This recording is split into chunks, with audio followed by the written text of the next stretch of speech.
All right, so this is part 2 of reaching out to real estate agents. My voice is a little more quiet this time because I just recorded like 4 videos and realized that the camera on my phone was totally turned around and facing the wrong direction. So that's super fun. I'm recording all of these. So for those of you watching this, just know that no one's perfect and there are funny things that happen. Okay, so I talked about in our previous video. So a lot of you are watching this in order. Some who are just kind of checking us out or checking me out. You may not be watching this in order, but the first video I talked about is just generating business, reaching out to real estate agents, adding something of value. So this is my second call or my follow-up call or that continuation. I talk to someone and they say, yes, I'm interested in talking more with you. I say, hey, what are you currently doing to generate business? And a lot of times you're going to get people who are going to say, I don't really know. I haven't quite figured it out. I'm newer. I'm whatever.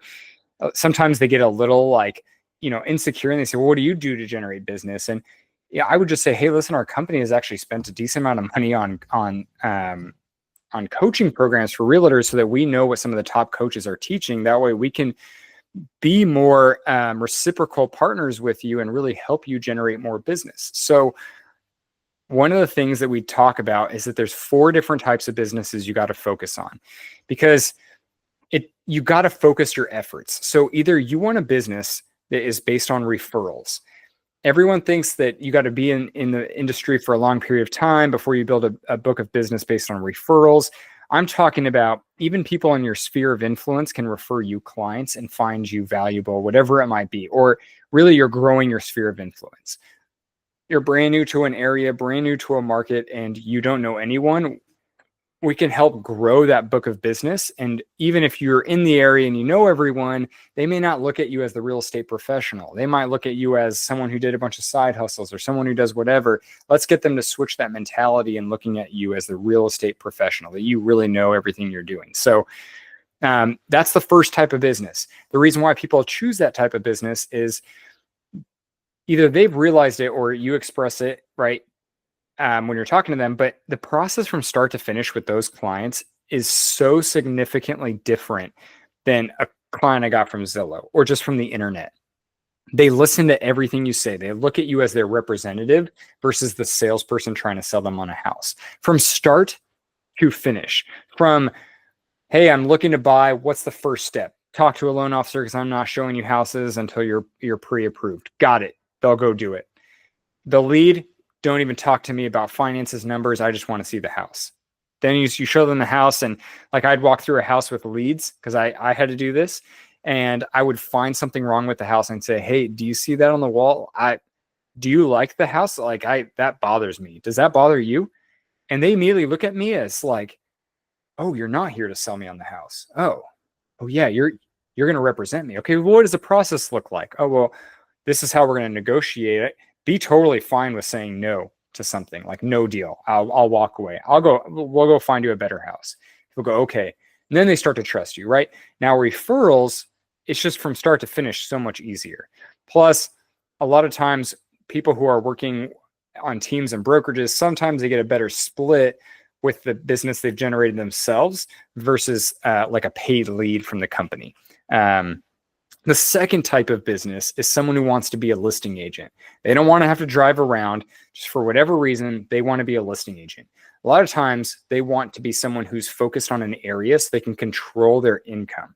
So if I pick an area because I know the price point's, I don't know, 800,000 plus, I know 2 to 3% commission, I can make the livelihood that I want to make as a real estate agent. Or yeah, that. And maybe I have a natural inkling because I'm from the area. I'm really well connected with this specific neighborhood. I volunteer all the time, whatever it might be. I live in the neighborhood. That's what you want to do. Okay. The third type of business is going to be people who want to work the internet. They want to dominate the internet. Now, I look at the internet as outlets. So there's social media, Instagram, Facebook, TikTok. Those are all outlets, but so is SEO, my website. So is my blog. So is my video blog, which starts to become all the same thing. Now, they all feed into each other, but people have to pick one outlet because you have to master the analytics of that one outlet. So if my one outlet is YouTube, I am going to watch a lot of videos from a lot of the top people who have a ton of subscribers on YouTube and see what do they do, because YouTube is very different than TikTok.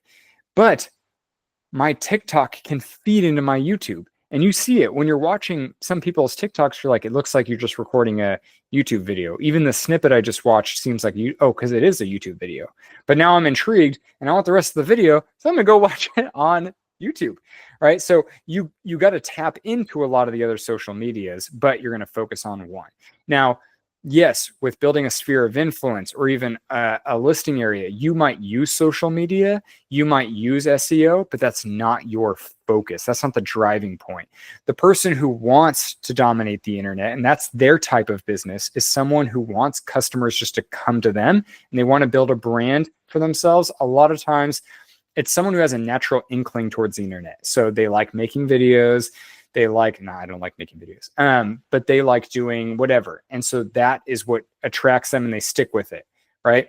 And then the fourth is going to be, and I like to talk about this one in a certain way because I want to talk people out of it to an extent. I think if they fully understood it, pros and cons, a lot of cons, then they're either going to step out of it or they're going to create a really good plan around it. So it's purchasing leads. So you're someone whose business is around leads. Yes, you can close a deal quickly from all four types of businesses. You can have an area where you want to be the listing agent. The first door you knock, they say, you know what? I didn't even know people knocked on doors anymore. I've never had someone knock on my door. This has happened to a friend of mine.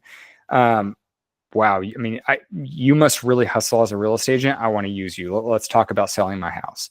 But the one you're going to close deals the fastest is going to be purchasing leads. So when I look at building that type of a business, purchasing leads, I have to remember that it's a lot of money up front. These people just look at me as the salesperson and I'm just someone over the phone. I have to solicit the hell out of them. I have to call them, email. I'm going to add a loan officer just to call and email them constantly because someone's got to get a hold of these people. I've spent way too much money for someone not to. Teams will hire someone just to come in and call on the leads all day long and memorize scripts and master scripts and get the tonality down. You might think, oh, these people are hot, but they're usually not. And you convert more and earn your money back, if not some, if you constantly call. The ones who just want the hot leads will never recoup their money. And if you're on a team that provides leads, the problem is it's not just the cost you pay in the different commission split. Right? I remember talking to an agent. She's like, I've never made a commission check over $6,000. I'm like, are you freaking kidding me? I just wrote 4 of them commission demands for people making at least $14,000. And it's because you've got this, you give a cut to Zillow, you give a cut to your team, then you give a cut to your brokerage, and it's just ridiculous. But also you sacrifice time away from generating your own business, and you sacrifice time away from your family. You're going to get frustrated in this business very quickly and not want to be a real estate agent. However, people who want to do this are people who want to close deals quickly, but also someone who might want to build a team or a brokerage quickly. Now, I encourage you not to make the mistake and have huge turnover sorry, I said low power mode. Apparently my phone's about to die. I would hate for you to be someone who has high turnover, which means you're going to put way more focus into constantly recruiting new people. What you want to do is have a plan. These leads are for someone just starting off, and here's why, and educate them, because they can close deals quickly and they can move on to generate their own business, which still helps you.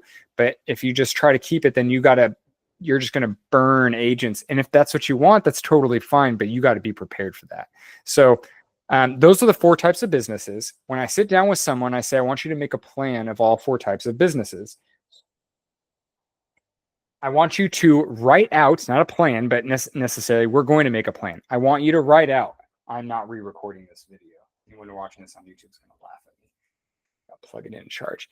I want you to, I want you to go and write out every single type of activity that has to do with this type of business. So if it's building your sphere and working that, then I want you to constantly or write out everything. I'm going to write out every type of activity. Then we're going to write out your schedule. We are going to sit down together and we are going to cover, holy cow, if anyone can see that. We're going to write out your schedule. We're going to look at every activity line by line, and we're going to say, do you feel comfortable and confident doing this activity? Do you think you can fit it into your schedule? When can you do it? There's going to be times where you, or activities that you know you can dedicate 100% focused energy. There's going to be some that you can't dedicate. You don't need to dedicate 40% of your focused energy.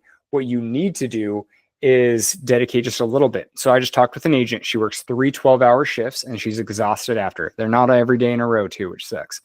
But what she's going to do is like and comment. She's building her sphere of influence, like and comment on people's posts, because she can do that while she unwinds and watches TV. She can do that at her lunch break. It's not hard. You're just liking it.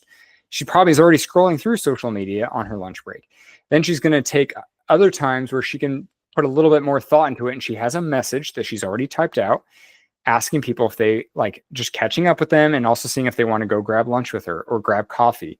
And so once again, when she's on her lunch break or she's a little more brain dead, she can just copy and paste, just send message. Then when she has 100% effort, she's got her schedule lined up. She's got people who have replied and she can go back and reply back to them. Now she's setting up coffee appointments. Once again, though, there are going to be people who are going to have all kinds of excuses for whatever activity it is. They need to remember why they got their license. I would say that the majority of real estate agents out there that you're going to talk to, including like 90% of my own brokerage, you need to spend an equal amount of time envisioning yourself being successful in this industry. What does that look like? So if you're closing 3 or 4 deals a month with the price point and the average commission in your area is at 30 to 40,000, that's what I talked about with this agent. It was probably more, but conservatively we said 30 to 40,000. I said, that's probably more than what your dad made, right? She's like, yeah. Okay, so what does that change in your life? When you're sitting here telling me, oh, I could not imagine having 3 coffee appointments with someone because I'm an introvert and blah, blah, blah. But what does $30,000 to $40,000 a month do for your life? Because I bet you it changes so much. And that's what you have to focus on. That's what you have to think about. Because those coffee appointments, if you think, I don't know how I'm going to fit it into my schedule, you're going to find a way. And what we're going to do is we're going to meet every other week or once a month. Because when I paid for really high-end coaching, like Tom Ferry's one of the biggest coaching programs, every coaching program, their biggest selling point is that they're going to have an accountability partner assigned to you. That is the key to a lot of the success, because I could go out there and I could do a ton of things. I could knock on 100 doors and not even realize that I am using really bad tonality and my pitch sucks and I just look sloppy. And all it took was someone saying, hey, by the way, how about you change your tone of voice and say this instead, and then wear this instead. Next time you go out, you get a client right away, you're going to think back on those other 100 doors and say, why didn't I just call my accountability partner? Why didn't I just call that person? Because it's just some unsolicited, well, I'm in it. I've got the vested interest. I'm not just trying to collect your money every single month for a coaching program. So that's what I do. Now, if someone comes to me and they say, well, I've been in the industry for a while, this is what I do. I try to find ways that I can tap into what they're doing and help them. So whether that's creating newsletters for them to reach out to their database, adding myself, doing events with them. So I'm like, you do events. How about I do events too? Now we're both working the crowd. Now people who are attracted to your personality are going to be attracted to you. People who are attracted to my personality are going to be attracted to me. If that just gets us a couple extra people, why would we not do it? Right? When you talk to the people who have figured out, there's easy ways to figure out how can I add myself and add value into their book of business. Obviously, though, you have to filter things through, okay, if this person is still working a regular job and this is my 100% effort thing, I am not going to sacrifice all of my free time to help them with their side hustle. And that's kind of what I say in a better approach, right? I just say, listen, I've dedicated this is how I pay my bills. I do this Monday through Friday.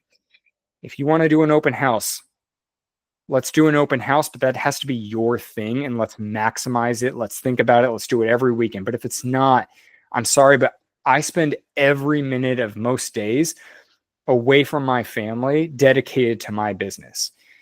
This is seeming like a side hustle to you, but you want me to sacrifice my family time to sit with you. I would love to be the person that puts together all the marketing material. And when you're done with your open house, you just send me the list. Throughout the week, while you're dedicated to your job, I'll be dedicated to your business. I will call everyone at your open house and try to get them to buy another house or buy that house. Does that make sense, Mr. Agent? Like, I want to be your partner, but you got to understand my perspective. And I think people are going to respect that. If they don't, I don't care. I'm going to move on to someone else. You told me everything I need to know. So hopefully this is helpful. We've got some more videos on the other two ways that you can generate business or operate your business as a loan officer. But that's going to be their first way, is working referrals. And there's some huge benefits to that.